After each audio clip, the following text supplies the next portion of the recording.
A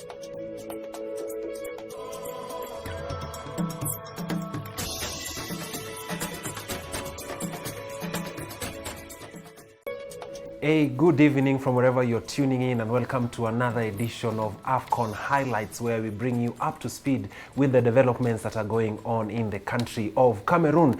The AFCON tournament is currently ongoing and a lot of matches were played yesterday. Just to give you a bit of a spotlight into some of the games that were played yesterday, there was Egypt versus Nigeria, a very tantalizing match. The Pharaoh Kings were oversized, or they were beaten by the Nigerian team. The game ended 1-0 in favor of Nigeria. The other game that was played yesterday was Sudan versus Equitorial Guinea. The game ended 0-0. That's a conversation that we were having yesterday with my able analyst, who's a senior analyst of African football, that is Eric Shilenje. And he's joining me back in studio again to make sense of the activities that took place yesterday. Shilenje, welcome once again to this particular edition of AFCON Highlights. Wow, thank you, Nation. It's good to be back again for another match analysis after what we saw yesterday, and the tournament is just picking up, and from what we saw yesterday, we expect that going forward we shall have some other good games. Okay, so the key game that people were looking at yesterday, which we a bit sidelined because of the timing that was happening yesterday, was the Egypt versus Nigeria side. Going into that particular game yesterday, not many people expected the game to go in Nigeria's favor, but it was a good game. Nigeria won the game. What are your reflections on the game yesterday? I think before the game, Egypt were clear favorites, maybe going by the history, going by their form, going before the match. And given that they've been very well organized against the opponents from West Africa, but yesterday they met a very different Nigeria, which was a very organized, very solid defensively, and they were very working hard going forward, and they gave Egypt a very hard time. And remember, Nigeria had just changed their coach. They hired Josep Peseira from Portugal just 2 weeks into the competition, and they were really feared if they are going to perform. But it seems he's a coach who understands the game. He knows how the North Africans played, and if you see how he lined up his team, even the experienced players like Ahmed Musa did not get a chance to play, and the players who came in really impressed, and I feel Nigeria made a very big statement going into the tournament. That we are here. Okay. I think one of the phobias that I had going into that game, you've mentioned the coach was hired 2 weeks just before the AFCON tournament began. And that kind of like took me back to when we were having the AFCON qualifiers, when the national team, that is Harambee Stars, got a change of coach just mid qualifiers, and we saw that what happened. We are not in the AFCON this particular time. So what does that one tell about the gelling of the squad? Do you think they have the team that have the impetus to take them all through the way to the later stages of the tournament? I think for Nigeria is a team that competes on a different level. You can't compare it to Kenya, obviously, because of what they have achieved earlier, the kind of players they have. If you look at their squad, it's littered with almost like more than half of the team European players playing players. You could see how Wilfred Ndidi was controlling the midfield. We are having Iheanacho, Kelechi. Kelechi Iheanacho as the center forward, and those are players who play with each other week in week out. If you see a player like Chikwueze on the right wing, Moses Simon on the left wing, they're players that play at a higher level, and I think they don't need a lot of time to gel or to come together and make a team. They don't need that long period, like if you compare to the likes of Kenya, that level. So these are players who can come in and fit immediately, as long as the coach is using them in the right way. So those are two different cases, and I believe believe if you are playing at a higher level, you are likely to gel in quickly as opposed to teams that really struggle. Okay. Yeah. Maybe our viewers, one thing that maybe you might have missed during the preparation for the AFCON tournament was just a few days before the Nigerian team traveled to Cameroon. My analyst has mentioned Chikwueze, and just before Chikwueze flew out of Nigeria to go to Cameroon, literally the mom knelt down and prayed for his feet, for him to perform well in the AFCON tournament. And you're seeing the results, I guess. I saw the pictures. They were really amazing. But again, this is Africa. Yeah. You know, this is what makes... We still have the superstition. Yeah, sure. It's what makes Africa Cup of Nations a very good tournament. And you can compare that to Sadio Mane. Sadio Mane had a similar case where there was somebody cursing him that he's not going to perform at the AFCON. Yeah. But now he shocked him by scoring the penalty. I guess he's the one who's laughing all the way. Exactly. Yeah. Shileje, quickly crossing over to the Egyptian side. One key name that I think maybe one of the reasons why people came into that particular game was to watch Mohamed Salah. So everybody was going into that tournament expecting Mohamed Salah to replicate the performance that he's having in the English Premier League. But apparently Mohamed Salah was nowhere to be seen in the game. It is really sad that the best player on the African soil as of the moment in Mohamed Salah was really marginalized throughout the game. He wasn't given a chance. The Nigerian defenders, Kenneth Omero, was really gave him no chance. Actually, they manhandled him literally. I think that's the right word to use. Exactly. Yeah, Salah was manhandled. He was properly. manhandled properly by the Nigerian defense as well as the midfield. They didn't give him space. He was not allowed to get the passes that he usually runs to at Egypt. And it brings me to a point where I feel that Salah sometimes is an individual player. He's not a team player as compared to other top strikers, in a way that once you cut the supply of the ball to him, is likely to struggle the way he did yesterday, because he didn't get enough supply as he usually gets when he's at Liverpool, and that's why he could not even master a shot on target. So literally Salah was nowhere thanks to a good defensive organization done by the Nigerian side. Okay. Shilenje, quickly as we wrap up the conversation on Nigeria versus Egypt, how far do you see Nigeria going into this tournament? I feel if Nigeria play the same game that played yesterday, they've really shown the intent that they're in this a competition to win rather than to compete. And for them winning against Egypt, one of the favorites, is a way to send a very crucial message to other opponents that we are here not just to compete, but we are here for a purpose. And going to the forward, I can see them as one of the favorite contenders of the tournament if they keep on showing the game they did yesterday. Speaking of contenders for the tournament, that is Algeria, the defending champions, were playing yesterday, and they were playing against a team that maybe people thought it was going to be a walkover for Algeria, but apparently they didn't win. That was Sierra Leone, and Sierra Leone versus Algeria. We have talked about that particular game. What are your reflections on that game? Were you impressed by how the Sierra Leone were able to contain the Algerian team? For some point, yes, Sierra Leone were impressing. They did absolutely a good job to keep out top side in the African. Remember, they are the highly ranked African team on the FIFA loggings. And for minnows like Sierra Leone, who are making actually they're making their debut to the tournament. These are a team that has never been there. So at times, preparing against such a team, the coaches might have a very hard time because they don't know the team, and that's why they are able to trouble Algeria, because nobody knows them. But my fear is whatever they did yesterday, yes, worked.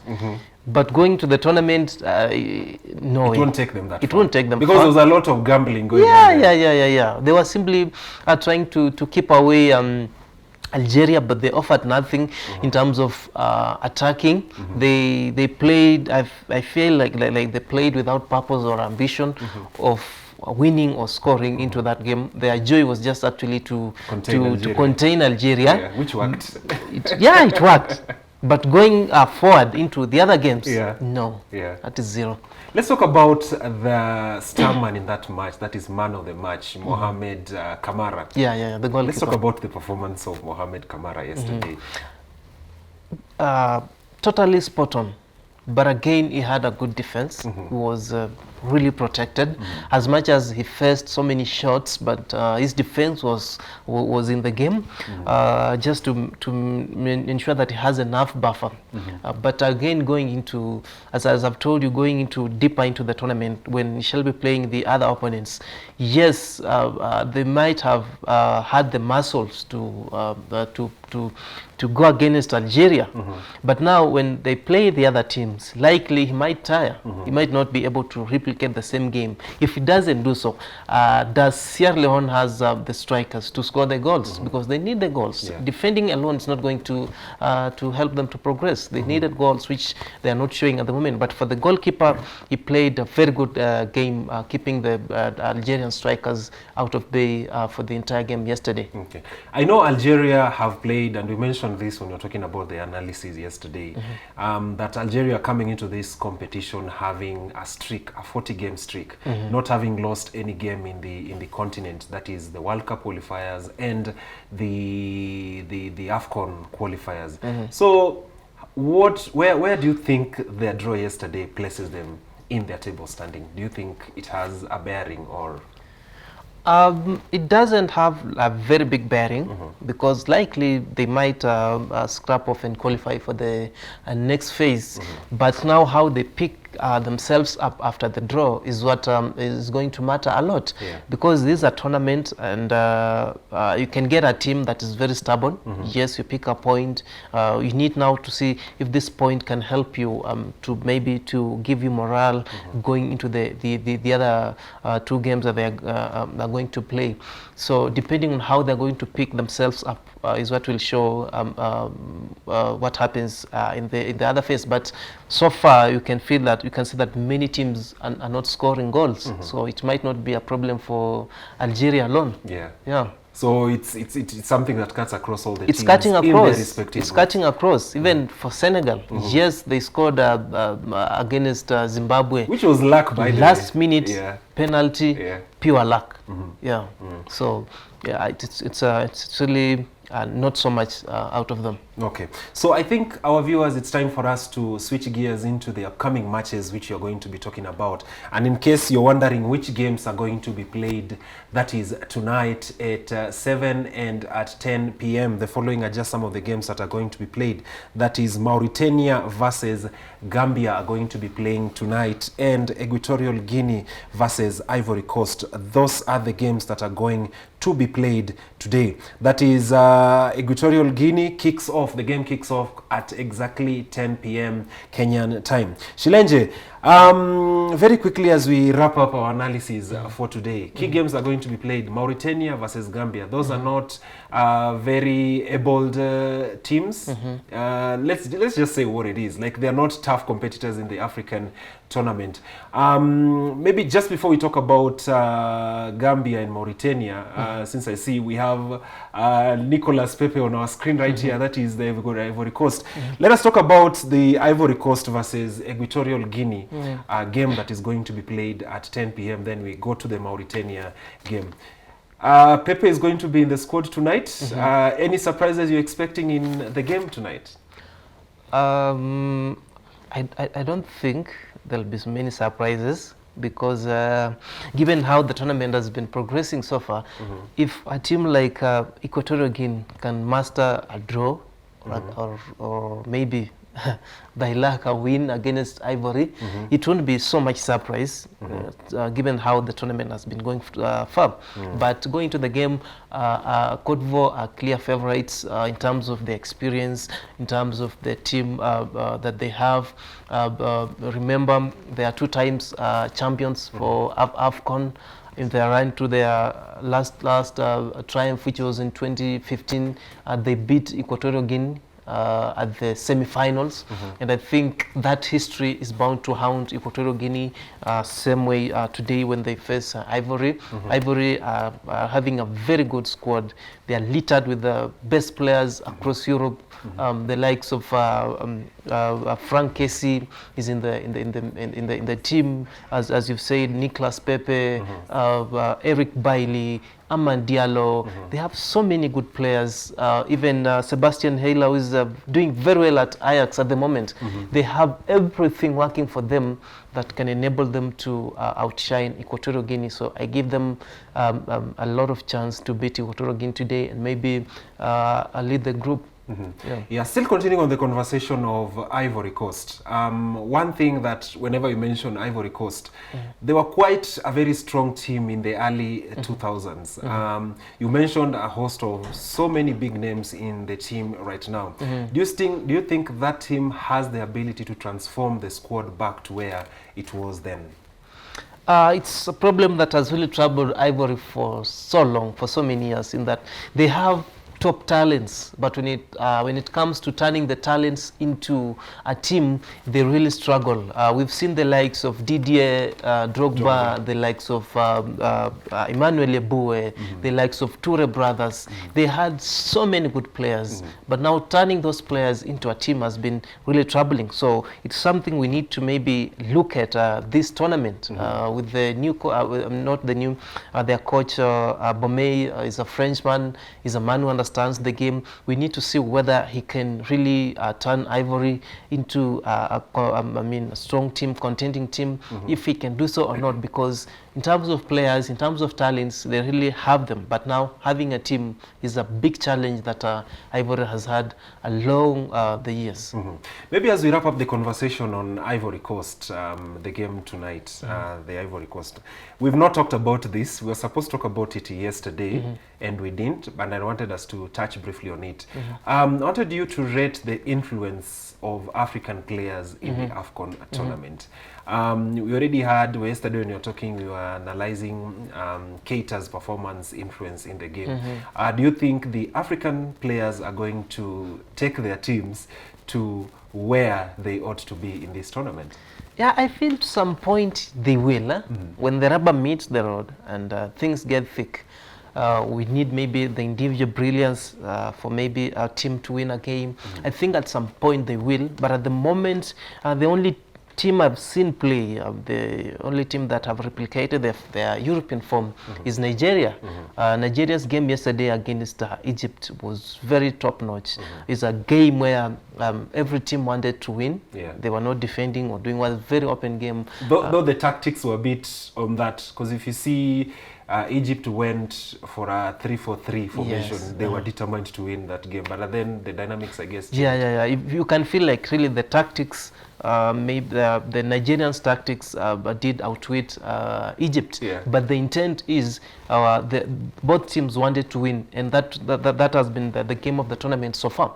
And I feel like yesterday the European best players for Nigeria, Kelechi Iheanacho, Moses Simon, Chikwueze, the likes of Ndindi turned up for Nigeria, and they enabled Nigeria to beat Egypt. And along the way, I expect these other players, the likes of Sadio Mane, Mohamed Salah, Trezeguet, Keita, to come up to rescue their teams when they really need. And I know at some point, yes, they're going to click. Okay. Shilenja, I mentioned the game that was going to be played. That was, I beg your pardon, that was Mauritania versus Gambia. Very quickly, as we finish up this conversation, how would you rate this particular game? What's the scoreline that you think this game is going to end at the final whistle? Mauritania is making their second berth of the tournament. Gambia is their debut, and these are the low-ranked sides going to the tournament. Among the teams, they are very lowly ranked, and I expect a game maybe without pressure because they're not playing a big team. But again, these are the kind of teams that have really not shown a good game into this tournament. The likes of Sudan, when Sudan was playing, which team they played yesterday? Equitorial Guinea. Guinea-Bissau. Guinea-Bissau, Yes, it was Guinea-Bissau. is a game that they did nothing, just apart from playing for 1 point of 0-0. These are the same kind of game I expect out of Mauritania against Mauritania